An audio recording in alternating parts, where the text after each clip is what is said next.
Hello friends, இன்னைக்கு நம்ம ஒரு கதை பார்க்கலாமா? ஒரு நாள் தெருவில் ஒரு அந்தணன் என்னவோ தேடிட்டு இருந்தான். அந்த சமயத்துல வழியில பாஸ் பண்ண ஒரு ஆளு என்ன தேடுறீங்க அப்படின்னு கேட்டாங்க. அப்ப அந்த அந்தணன் சொன்னான், நான் பூஜை செய்வதற்கு வாழைப்பழம் வாங்குவதற்காக ஒரு அணா வைத்திருந்தேன், அதை எங்கேயோ தவற விட்டேன் என்று சொன்னான். அதை கேட்டதும் அந்த வழிப்போக்கன், பூஜைக்கு சமயம் ஆகிவிடுகிறது, என் கையில் இருக்கும் இந்த அணாவை வைத்து வாழைப்பழம் வாங்கிக் கொள்ளுங்கள் என்று கொடுத்தான். அந்த அந்தணனும் வாழைப்பழம் வாங்கி பூஜையை முடித்தான். சில காலம் இப்படி கழிந்தது. ஒரு நாள் வான்வெளியில் தேவேந்திரன் யமதர்மராஜனின் சபைக்கு சென்றான்.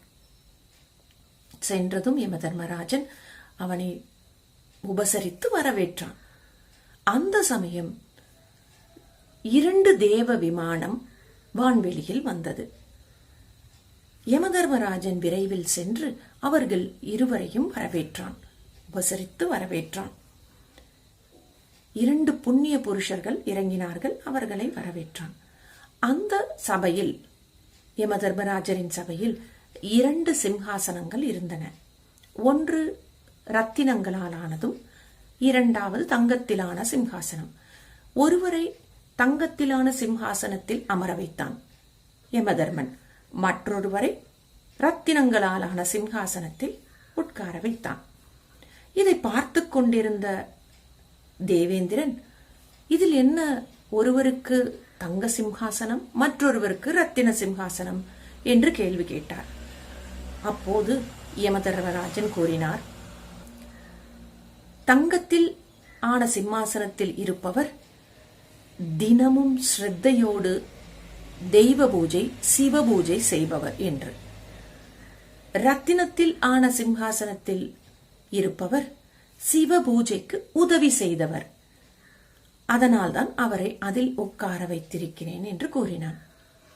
ஒரு நாள் அக்ஷய திரிதி அன்று வாழைப்பழம் வாங்குவதற்காக அவன் கொடுத்த அந்த உதவியை அவனை ரத்ன சிம்ஹாசனத்தில் உட்கார வைத்தேன் என்று கூறினான்.